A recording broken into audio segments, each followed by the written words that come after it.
पकड़ना चाहते हो, ऐसे क्यों? ज्ञान के द्वारा जाना जाता है।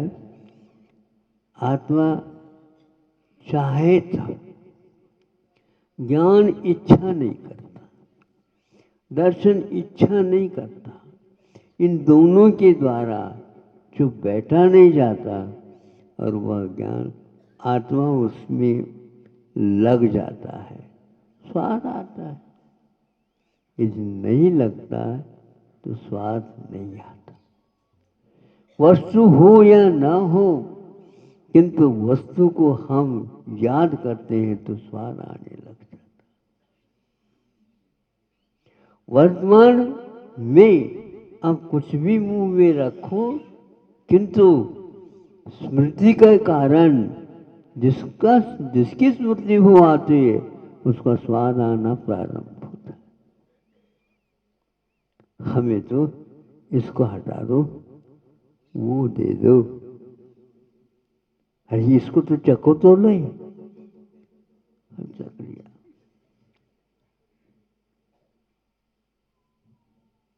नींबू का जब तक ज्ञात नहीं हुआ, ज्ञान हुआ नहीं, सामने परात भर करके तो कुछ नहीं होता।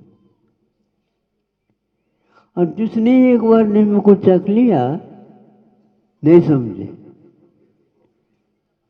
और थाली में नींबू नहीं पुरता, नहीं समझे। अब ये बताओ, वो नींबू तो था ही नहीं अपने पास, पानी क्यों आया मुंह में? समझ रहे हो? हाँ, बात पूरी समझ में आ रही महाराज। अब उसका क्या त्याग करो बताओ? इसमें कौन रोल कर रहा है? ज्ञान। ज्ञान नहीं कर रहा, किंतु भोक्ता ने अतीत में उसको चखा था। अब वह स्मृति हुआ है, स्मृति और विस्मृति, वर्तमान को भूल गया और अतीत धूल भी नहीं है, लेकिन उसी में घुस गया। उपन्नोदय योगे वियोग बुद्धि जससो नित्यम कंखामनागतस्य उदयस्य न कुवदे। ज्ञानी कुछ नहीं करता, यह करने की धरने की बात ज्ञानी के दिमाग में नहीं आता। यह एक बहुत महत्वपूर्ण, जो वर्तमान में कर्म के उदय में जो उसको फल मिला है, उपन्नोदय हो गई वियोग बुद्धि जैसे सोनी, उसको वियोग की बुद्धि से कुछ चाहता नहीं। कंखा मनागत से, फिर ऐसी स्थिति में भविष्य संबंधी आकांक्षा उसके दिमाग में आएगी कैसी? नहीं आ सकती। इतनी जल्दी विस्मृत कर देता है वो, आप नहीं कर पाओगे। जिसकी आंखों में पानी आ रहा है, तकलीफ पहुंचा दिया या चांटा दे दिए, वो लड़का हिचकी लेकर के जो रो रहा है, और थोड़ी सी आपकी चुटकी पर्याप्त पुचकार, ले ले बेटा ले ले, पहले ही कर देते, नहीं समझे? नहीं, वो माँ देख रही है कि एक कितने समय के लिए रूठता है, उसका रूठना तो क्षणिक है बंधु। इसलिए वृद्धों को कुंद कुंद नहीं चाहते, क्योंकि उनको समझाने के उपरांत बात समझ में नहीं आएगी, वही तेल नो लकड़ी की ओर चली जाएगी। यथा जात को तो हम समझा नहीं, क्या वो अपने आप ही समझदार है। यथा जात का अर्थ होता है सद्य जात शिशु के समान श्रवण हुआ करते हैं और होना चाहिए, फिर उसको शुद्धोपयोग आने में देर नहीं लगता। इसलिए आप लोगों से ये कहना है, समझो तो ठीक है, नहीं समझो तो भी ठीक है, नहीं समझो तो और ठीक है। हाँ, ज़्यादा समझदार ही मझधार में रहता है, और जो समझदार नहीं रहता भैया उधर मत जाओ, इसे ही बैठ करके कर लो जो कुछ कर रहे हो।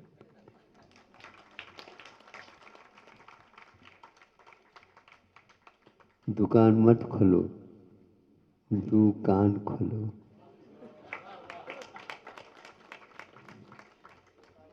हाँ, नहीं समझ, सुनता कुछ नहीं ग्राहक, प्रण लेकर के आया है, उसको देख रहा है कि कहाँ है क्या नहीं, पूछता है। और ये पूछने वाला वो पूछता है कि क्या चाहिए, क्या चाहिए, क्या चाहिए, क्या चाहिए, पूछता ही रहता है। कौन? दुकान वाले। दुकान वाले सुबह से लेकर शाम तक, रात के 10 बजे तक शटर बंद करते करते समझे, बंद करते करते ग्राहक आ गए, कोई बात नहीं, आ जा। एक ही शटर एक तरफ से बंद रहता है ताकि नहीं दुकान बंद हो गई, और चलती रहती। बोलो क्या होता है, एक क्षणिक में वह जो रो रहा था वो बंद कर देता है, लेकिन आंखों में से पानी अभी भी आ रहा होता, लेकिन उसके गालों में मुस्कान देख सकते हैं। उन्होंने अपने उपयोग को किस ढंग से परिवर्तित कर दिया, यह सोचनी है और इसका अनुकरण करना चाहिए। आप लोगों के कषाय की प्रणाली के बारे में ग्रंथकारों ने बहुत अच्छा लिखा है। सब कषायों की वासनाएं सब लिखी गई है, किंतु श्रवण की बात आती है तो सबने कहा चुटकी बजाते बजाते प्रमत्त से अप्रमत्त हो जाता, और उसके लिए उदाहरण दिया है जल की रेखा। जल में कोई रेखा होती नहीं, लेकिन हम एक लकड़ी के माध्यम से उसमें रेखा खींचते रहते हैं, सामने सामने सामने पानी इकट्ठा होता चला जाता है, और 1 इंच नहीं आधा इंच पूर्व में वहां पर देखो तो वह मिलता चला जाता समान। ये स्थूल की परिभाषा या स्थूल स्थूल की परिभाषा के रूप में 6 जो स्कंद बताए ना, उसमें नहीं रहता, नहीं बहुत एकदम वह साफ हो जाता। टूटने से जो जुड़ता नहीं है उसको स्थूल स्थूल कहा है, और टूटने के बाद भी जुड़ता है तत्काल, उसका नाम स्थूल का है। तो बहुत कम समय के लिए वो उद्वेग बच्चों को आता है, किंतु प्रौढ़ों का वह वेग अतीत होने के उपरांत भी आंखों में पानी और मुंह में पानी दोनों तरफ होता रहता है। इष्ट का वियोग हुआ, कब तक याद करोगे आप? देव होने के उपरांत भी याद करता है, लेकिन आंखों में पानी वहां नहीं आ सकता, क्योंकि वह स्थिति नहीं है। लेकिन जाति स्मरण इत्यादि के द्वारा बहुत दूर तक वह स्मरण लाता है। कितनी बार मरण हुआ, कितनी जन्म हुआ, उतनी बार की वो सब स्मृति हुआ आती है। किंतु स्मृति क्या है? स्वाद का विनाशक है, संवेदन का विनाशक है। स्मृति में स्वाद नहीं आता है, ज्ञान लुप्त हो गया होता है। स्मृति में जो संवेदन था वो स्मरण के रूप में आ रहा है, लेकिन उसको वह भूल नहीं पा रहा। वस्तु नहीं होते हुए भी मुख में पानी क्यों? वह शोक का विषय नहीं भी रहा है, फिर भी वह अशोक वृक्ष के नीचे बैठ करके रो रहा है। नहीं समझे? अशोक वृक्ष के नीचे बैठ करके रो रहा है। क्यों ऐसा होता है? स्मृति। ऐसे स्मृति को आपने याद नहीं किया, आपको याद नहीं आया, आप याद नहीं करें क्या? मैं वो यदि मान लो मुक्त हो गया, आपको याद नहीं रहा, और फिर भी उसके साथ आप स्मृति करते हैं और उसको याद करके रोते हैं, होता धोते हैं, सब कुछ होता है, और ये को आंखों के पानी पहुंचने में लग जाता। जब अवधि ज्ञानी मुनि महाराज को पूछा तो याद हुआ, तुम जिसको याद कर रहे हो वह इस जगत में नहीं है। मतलब जगत में तो नहीं है, कहीं न कहीं होगा।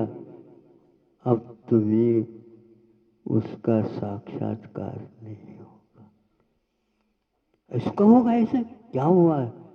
केवल ज्ञान हो करके चला गया। अब उसके साथ वैर भी करो अथवा स्नेह भी करो, आपको हाँ जाना चाहिए था उससे पहले, और उसके बारे में आप अभी भी वैर नहीं छोड़ रहे हैं, स्नेह नहीं छोड़ रहे। और मंत्र प्रमादों में एक स्नेह को भी क्या रखा? हाँ, संसार हमेशा हमेशा स्नेह को अच्छा मानता है, तेल को अच्छा मानता है, और जिसके द्वारा अपने सारे शुभ्र वस्त्र भी गंदे हो जाते हैं। ये देर तो नहीं हो रहा आप लोगों को? पीछे उठाया इसलिए को।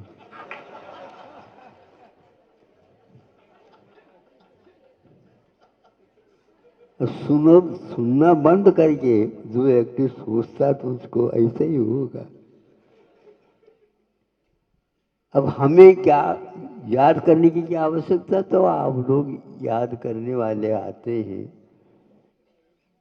मना घड़ी तो देख लो, आपने बंधी है आपके हाथ में, मैं क्यों देखूं? और आप घड़ी जो बांध रखे वो अपने लिए नहीं। अब तो सोचो, अब तो सोचो, अब क्या है ये? घड़ी तो है। अब का मतलब क्या है?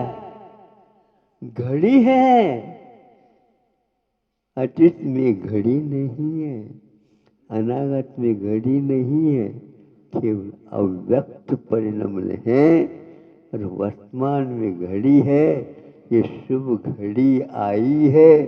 भगवान को सुन रहे हैं, सुना रहे हैं।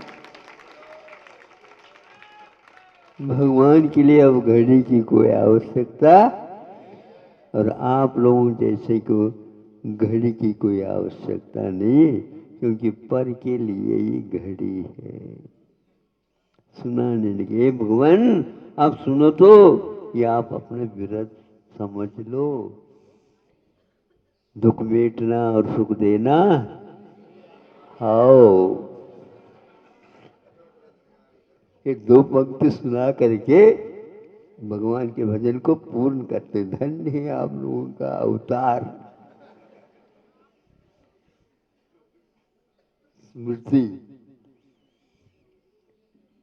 विस्मृति, कब भूलूं सब, इसके शीर्षक से ये कभी लिखी गई थी। पढ़ी है होंगी तो पढ़ी देख लो। कब भूलूं सब, स्मरण नहीं करना चाहता। भूलना चाहे तो एक सेकंड नहीं लग सकता। उस बालक को याद करो, यथाजात को याद करो। अब आप जन्मगांठ मत मानो, जन्म को, जन्म के क्षण को याद करो। अपने आप जन्म को छोड़ने का भाव आएगा। उस मरण को भी याद करो जिसके पास जन्म नहीं है। ऐसे शुद्ध परमेश्वर को बार बार नमस्कार। समय ज़्यादा तो नहीं हुआ।